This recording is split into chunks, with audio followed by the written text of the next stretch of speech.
Those are some of the headlines. This is Democracy Now!, democracynow.org, The War and Peace Report. I'm Amy Goodman with Juan Gonzalez. And welcome to all of our listeners and viewers around the country and around the world.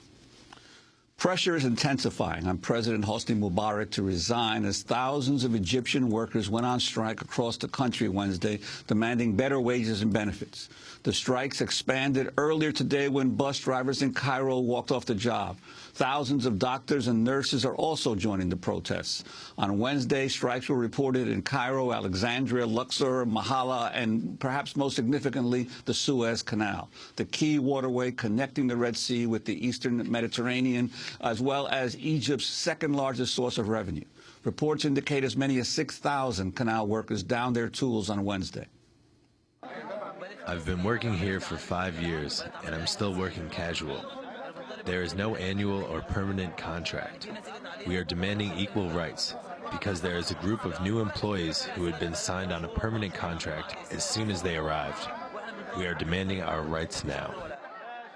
While the Suez Canal remains open, a larger strike could disrupt international oil supplies. Many of the striking workers have expressed anger over reports that the Mubarak family is worth as much as $70 billion, while about 40% of the country's 80 million people live below or near the poverty line of $2 a day.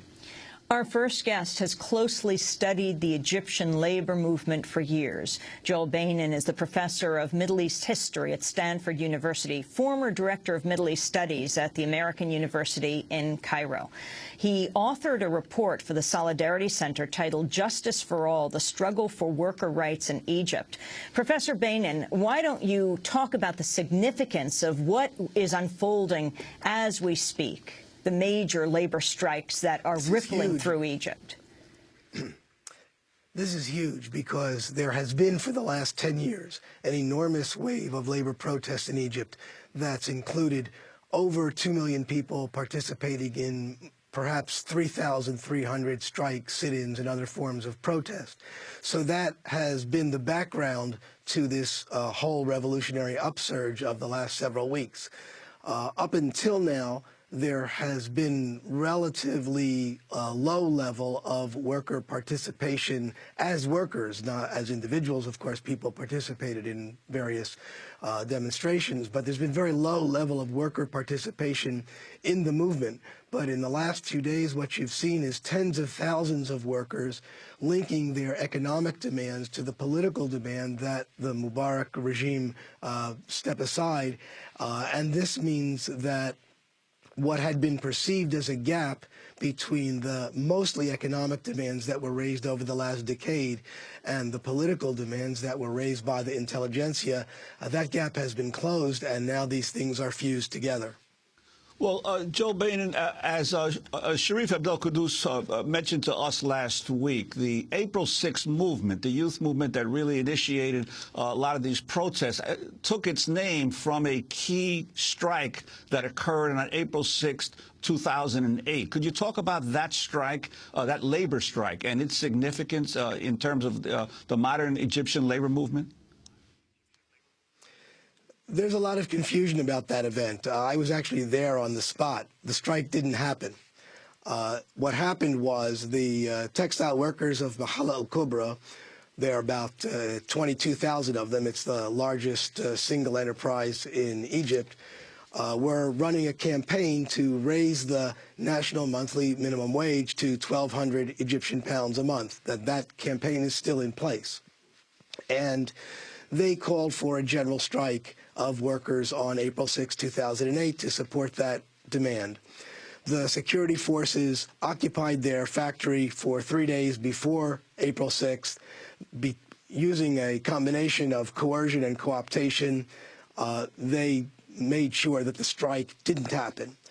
Instead, what happened was a more or less spontaneous demonstration of mainly women and children protesting in the main square of Mahala al-Kubra about the high price of food, and especially subsidized bread, which is the key consumption item for a great majority of Egyptians. The protest was greeted with hail of rocks by ununiformed security people, just as we have seen in the days after January 25th in Tahrir Square. But there was no actual strike in Mahal al-Kubra. There were only few strikes elsewhere in Egypt. There were larger than usual demonstrations in Cairo, but not exceeding 2,000 people. So broadly speaking, this was a failure. But it was a failure on the way to what now appears to be a greater success. This was the first time in recent years that workers tried to organize something nationwide with a political component to it. Raising the minimum wage is not simply an economic demand, it's a political demand because it is in opposition to the whole neoliberal economic restructuring project that has been proceeding very rapidly in Egypt, especially since the government that was recently deposed was installed in July 2004. We're talking to Professor Joel Beinin at Stanford, formerly at the American University in Cairo, author of several books on Egypt, is an expert on the labor movement. Let's talk Suez, Professor Beinin, the significance of thousands of workers there and what the Suez Canal means. The Suez Canal obviously is one of the most strategic sites in Egypt. The British occupied Egypt in 1882 in order to secure the Suez Canal, so there's a long history of Western intervention in Egypt over the Suez Canal. The workers in Suez and the city of Suez in particular have probably been the most militant in confronting the Mubarak regime since this revolutionary upsurge began on January 25th. On January 25th, there were 2 deaths in Suez. The protests were extremely militant there, attacking the local headquarters of the National Democratic Party, attacking the police station. The fact that the Suez Canal workers are going on strike means that one of the most important economic institutions of the country is being idled. It's a huge blow to the continued viability of the Egyptian economy under the Mubarak regime. It will, if it continues, put tremendous pressure on them. It's not only the Suez Canal workers, although they are probably in Suez the most important single group, but there are also Suez steel workers at Suez Canal who have gone on strike, and ship repair workers and textile workers around the city of Suez because there's a special industrial zone there. So Suez in particular has emerged as one of the most militant sites of confrontation in this last period. Well, Professor Beinin, you have talked about the Egyptian labor movement of the last few years as being the most important social movement in the modern Arab world. It's especially unusual because the unions themselves are sort of like on the Mexican model, basically largely controlled by the government to a large extent. Could you talk about how this dynamic between the official organized unions and the sort of independent labor movement that has arisen, how that developed? So the Egyptian Trade Union Federation was established in 1957 under the Nasser regime, and since then it has been essentially an arm of the state, and it has not participated at all in the labor upsurge of the last decade. In fact, most often it's acted in opposition to it. Over the last 10 years or more, workers have when they have gone on strike or otherwise taken collective action, they have either elected strike committees, as happened in Mahal al-Kubra, the big textile center in the Delta, or local union committees have split, and some members of them have supported insurgent workers. Some members of them, have stayed with the official trade union structure. In other cases, spontaneous leaderships have emerged in the course of the struggle. But in no case have strikes or sit-ins or any other kind of collective action over the last decade been led by the official trade union structures. So that has meant that in a few cases where workers were especially strong, independent trade unions have been formed for the first time in Egypt since the monarchy was overthrown in 1952.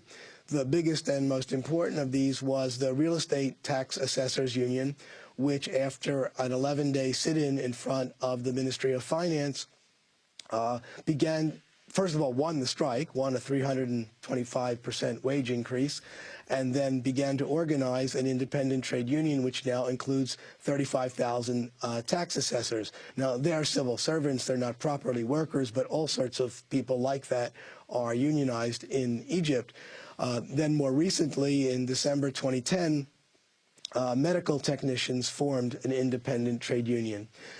Then on January 30th, just a few days after the initial demonstration of January 25th, these two independent trade unions and representatives from about a dozen major industrial areas, Mahalla in the Delta, Helwan south of Cairo, and several others, came together and announced in a press conference that they are organizing an independent trade union federation.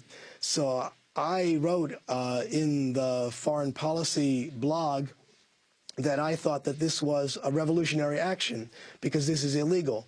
The Egyptian law requires that every union that is formed affiliate with the Egyptian Trade Union Federation via the appropriate national sector union. So if you're a steelworker, you belong to the National Union of Steelworkers, which is affiliated with the Egyptian Trade Union Federation. When I wrote that, I was really being optimistic in the sense of, yes, it is revolutionary because it's illegal, because it puts forward an aspiration for independence of workers beyond the strictures of the Mubarak regime. But I didn't at that point expect what's actually happened now, which is very, very clearly a revolutionary upsurge of in a much more concrete way. And we're going to go to Cairo in just a minute to hear what's just happening on the ground. But Professor Beinin, we're going to ask you to stay with us. He's professor of Middle East history at Stanford University, former director of Middle East studies at the American University in Cairo. This is Democracy Now! When we come back, we'll also be joined by Democracy Now! Senior producer Sharif Abel-Quddus. He's just come from thousands of doctors marching in the streets of Cairo, joining with the tens of thousands of others who remain there. Stay.